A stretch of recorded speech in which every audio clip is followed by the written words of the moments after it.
بسم الله الرحمن الرحيم والحمد لله رب العالمين والصلاة والسلام على المبعوث رحمة للعالمين سيدنا محمد وعلى آله وأصحابه أجمعين. اللهم رب اشرح لي صدري ويسر لي أمري واحلل عقدة من لساني يفقه قولي. اللهم علمنا ما ينفعنا وانفعنا بما علمتنا وزدنا علما ورشدا والحقنا بعبادك الصالحين اللهم آمين. Donc, Inch'Allah Ta'ala, dans cette vidéo, on va répondre rapidement, Inch'Allah Ta'ala, en moins de 10 minutes, à ceux qui considèrent le Mawlid comme une mauvaise innovation, comme un égarement, et qui considèrent cela comme haram. Rapidement, Inch'Allah Ta'ala, en essayant de passer en revue leurs arguments. Rapidement, Inch'Allah Ta'ala. Donc, le premier argument qu'il donne, c'est déjà, première chose, ce que je vais dire sont des choses qui sont connues pour ceux qui étudient usul fiqh. Mais là, on essaie de vulgariser. Deuxièmement, il faut faire une différence entre une khutbah juma'a, une exhortation et une assise de ilm. D'accord ? Parce que le Cheikh Uthaymin, rahimahullah ta'ala, il a une vidéo très forte qu'il avait faite quand il expliquait le hadith kullu bid'atin dalala, en disant que le prophète sallallahu alayhi wa sallam était le plus éloquent des gens et que si jamais tu contredis ce hadith, c'est comme si tu contredis le prophète sallallahu alayhi wa sallam, c'est comme si tu l'accuses d'avoir trahi, de ne pas avoir tout transmis, tu l'accuses de ne pas être éloquent. Non.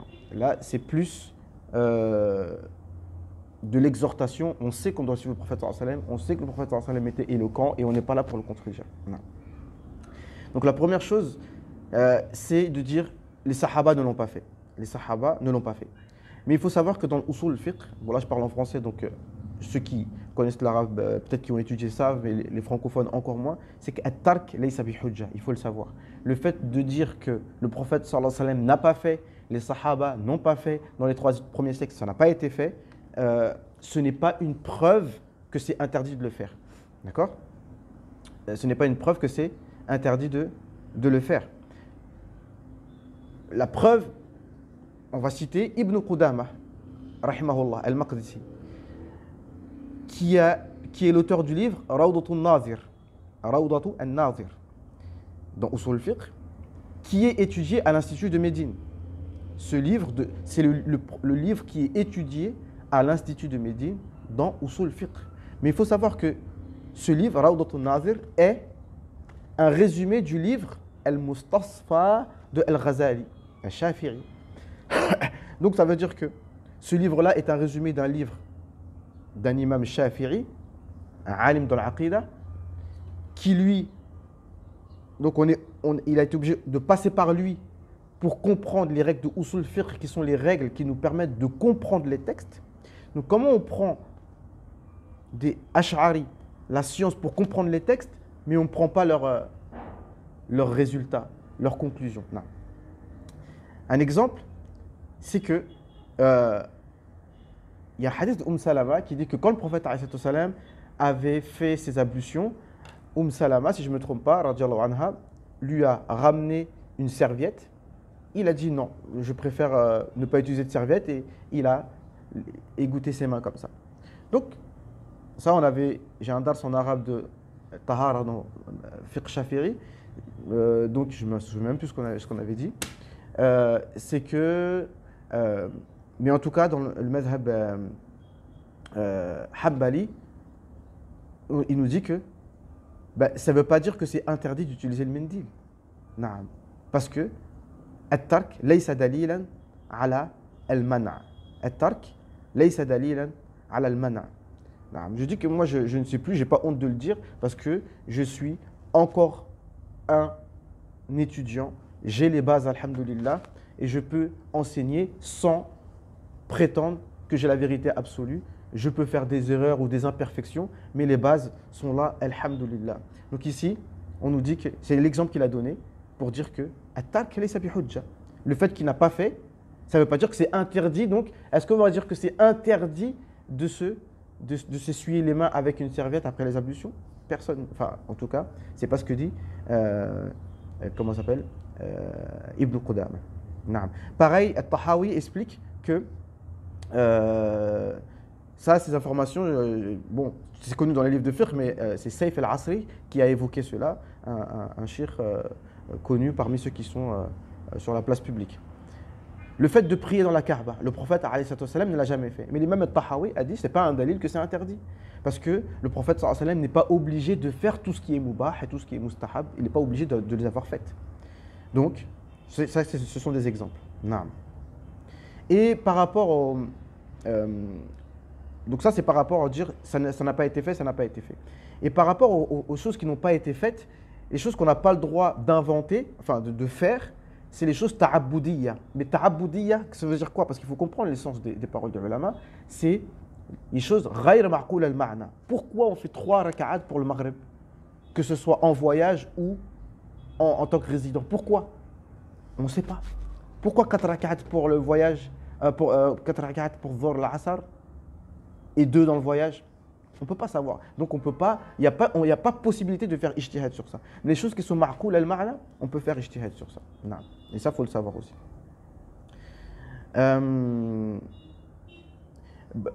On va parler de l'imam Malik, rahimahullah. Il a dit une parole, parce qu'on va expliquer cette parole-là, ou alors je vais laisser la parole de l'imam Malik pour la fin, puisque je vais bien développer sur ça, Inch'Allah ta'ala. Donc, deuxième point, on va parler il faut qu'on répète bien le sens de bid'a.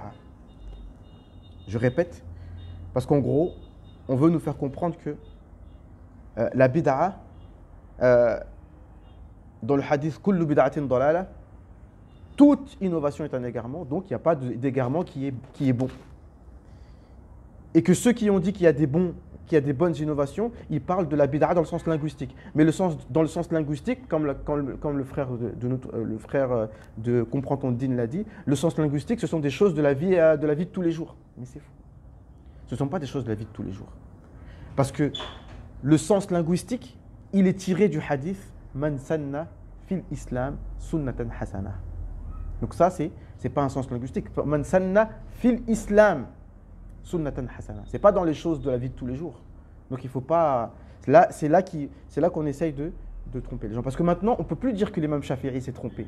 Donc quand l'imam Shafi'i dit que la bid'a est de deux sortes, bonne et mauvaise, la bid'a qui est appuyée par les textes, par le ijma', par le Coran, par la sunna, c'est une bonne bid'a. Et la bid'a qui n'est pas appuyée par cela est une mauvaise innovation. Non. Non, on peut plus, les gens ne peuvent plus. Avant, on entendait oui, l'imam Shafi'i s'est trompé, et certains le disent encore. Non. Donc, par rapport à l'imam Malik, j'aurais dû le citer avant. Par rapport au fait de dire que c'est pas parce qu'une chose n'a pas été faite qu'on n'a pas le droit de le faire. C'est connu, tout le monde sait que l'imam Malik, lorsqu'il s'asseyait pour enseigner le hadith, il faisait le ghusl. Où est le dalil? Où est le dalil que pour lire les hadiths, il faut faire le ghusl? Le prophète sallallahu alayhi wa sallam ne l'a jamais fait. Le prophète sallallahu alayhi wa sallam a dit oui, pour lire le Coran, et encore, hein, ça veut dire que ce n'est pas obligé. Hein, comme Omar ibn Khattab, une fois, il revenait de faire ses besoins. Il n'avait pas fait les ablutions. Quelqu'un lui dit, mais comment tu... Et il lisait le Coran. Et quelqu'un lui a dit, mais comment tu lis le Coran sans faire les ablutions? Omar ibn Khattab lui a dit, mais qui t'a appris ce hukm-là? C'est Moussaïlim al-Kadhab. C'est n'importe quoi. On a le droit de lire le Coran sans les ablutions, juste si c'est rapidement, pas ton wird du Coran, d'accord? Mais bien entendu, le mieux, c'est ce qui est demandé, c'est comme il dit dans le Coran, la yamassuhu illa al-mutahharun, on touche le Coran qu'en étant purifié, surtout avec pas en état de djinaba en tout cas. Donc, elle est le dalil. Et on sait qu'il ne voulait pas monter sur une monture à Médine pour ne pas déranger le prophète sallallahu alayhi wa sallam et pour ne pas mettre non, il marchait pieds nus pour ne pas marcher avec ses chaussures sur la terre sur laquelle elle marche. Où est le dalil? Et donc c'est Imam Malik qui disait, celui qui invente dans l'islam faqad, on connaît le hadith, donc celui qui fait dans la chose une islam et qui la voit bien, c'est comme s'il accuse le prophète sallallahu alayhi wa sallam d'avoir pas transmis complètement la religion. Donc ce qui n'était pas une religion avant ne sera pas une religion maintenant. Est-ce que c'est une religion aujourd'hui de marcher à pieds nus à Médine ou de faire le rousl avant de transmettre les hadiths. Mais bien entendu, on ne dit pas que c'est pas bien ce qu'il a fait, mais c'est pour faire comprendre que c'est pas parce que le prophète sallallahu alayhi wa sallam n'a pas fait une chose qu'on ne doit pas le faire. Et pourtant, l'imam Malik, les frères salafis aiment bien prendre le mazhab maliki parce qu'il est contre les innovations, mais on est tous contre les innovations à la base. Je répète que je signale que quand on explique cela, ce n'est pas pour justifier toutes les innovations du monde, mais on doit parler avec ilm. On doit parler avec ilm, c'est tout. Non. Ta'awanu. Non. Donc ça, c'est l'exemple. Donc par rapport à la parole d'imam Malik, il faut savoir que quand il a dit cette parole qu'on vient de dire, il a cité tout le verset. La page d'en haut, on va dire. Le verset d'en haut. Il a cité, il n'a pas seulement dit Al-yawma akmaltu lakum dinakum. Aujourd'hui, j'ai complété votre religion. Non, il a cité le verset d'en haut. حرمت عليكم الميتة والدم ولحم الخنزير وما أهل لغير الله به والمنخنقة والموقوذة والمتردية والنطيحة وما أكل السبع إلا ما ذكيتم وما ذبح على النصب وأن تستقسموا بالأزلام ذلكم فسق اليوم يئس الذين كفروا من دينكم فلا تخشوهم واخشون اليوم أكملت لكم دينكم وأتممت عليكم نعمتي ورضيت لكم الإسلام دينا فمن اضطر في مخمصة غير متجانف لإثم فإن الله غفور رحيم. Et toute la page, on va développer sur ça. Là, j'ai dépassé 10 minutes, donc on conclut. Le verset qui nous dit « Aujourd'hui, j'ai complété votre religion », juste avant, il y a le verset qui nous parle des viandes interdites et il y a le verset qui nous parle du cas du force majeure. On en a parlé dans un tafsir que je viens de publier ce matin. Si je ne me trompe pas. Déjà publié, non pas ce matin. 17 règles de qawa'id fiqhiyya juste pour la règle du cas de force majeure. Donc ça veut dire que les règles générales de din ont été données. C'est ça que ça veut dire. C'est que maintenant, on a les usul, même les usul dans l'aqida. Maintenant, on peut marier les femmes du genre du livre. On peut manger leur nourriture. Non. Alors, le verset d'avant, le verset que je viens de citer de l'interdiction des viandes, Allah nous dit, dans la sourate qui a été citée, « Entraidez-vous dans la bienfaisance et la piété. » Ça, c'est général. Le maulid peut rentrer dedans. Donc, al-yawma akmaltu lakum dinakum. Donc, les usul de din sont là, dans le fiqh et aussi dans l'aqida. Maintenant, on peut marier une femme chrétienne ou juive, il n'y a pas de problème. Par contre, en gardant, et les bases sont là. Le verset après, à la fin de la page, nous dit وَمَنْ يَكْفُرْ بِالْإِيمَانِ فَقَدْ حَبِطَ عَمَلُهُ. Quand il parle du fait qu'on peut marier les chrétiennes, mais si le fait que tu maries une chrétienne, ça te fait devenir chrétien, tant pis pour toi. C'est pour ça que les fuqaha, on met beaucoup de limites à cela. Certains même vont t'interdire de te marier avec une chrétienne parce que pourquoi? Non. Pourtant, le verset le permet. Non. Ensuite, dans ce même verset, Allah nous dit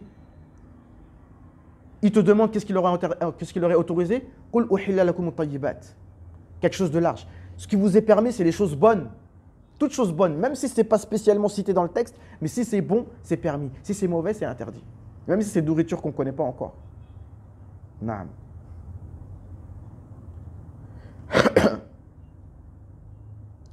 Donc, et ensuite ça, il y a le verset des ablutions qui a été révélé. Et les ablutions, il y a 4 madhab. Il y a différentes façons de faire les ablutions. Mais parce qu'il y a des usul différents. Les malikites font les ablutions d'une façon, les shafi'ites, hanbalites, etc. Mais c'est les mêmes versets pourtant. Parce que les usul sont là. Naam. Naam. Pourquoi pas dire qu'une majorité des savants a autorisé cela et qu'une minorité l'a interdit. Et que Ibn Taymiyyah, rahimahu ta'ala, a fait la part des choses. Il a dit, si on fait ça avec qasd ta'zim pour grandir et par respect pour le prophète sallallahu alayhi wa sallam, Inch'Allah, on espère que ces gens soient récompensés. Mais si on fait ça pour ressembler aux chrétiens et dans d'autres fatwas, il y a des choses interdites dans ça, on ne le fait pas. Pourquoi ne pas dire ça? Tout simplement. Non. Et bon, j'avais envie de terminer sur la parole de l'imam Shafi'i par rapport à la bid'a. Et il y a des shubuhat que certains essayent de donner par rapport à sa parole, mais le temps est court, je n'ai plus de place dans mon appareil. Donc on se suffit de cela, Inch'Allah Ta'ala. De toute façon, on aura d'autres occasions de traiter ces sujets. Donc on demande à Allah subhanahu wa ta'ala qui nous permette d'être sur le chemin du ilm. Et comme je dis tout le temps, le ilm, il est fait pour unir. Le vrai ilm, il unit les gens. Ce qui divise, c'est le manque de ilm. Naam. Donc voilà. Donc, subhanakallahumma wa bihamdika, nashhadu an la ilaha illa anta, nastaghfiruka wa natubu ilayk, subhana rabbika rabbil izzati amma yasifun, wa salamun ala al-mursalin, walhamdulillahi rabbil alamin, wa salamu alaykum wa rahmatullahi ta'ala wa barakatuh.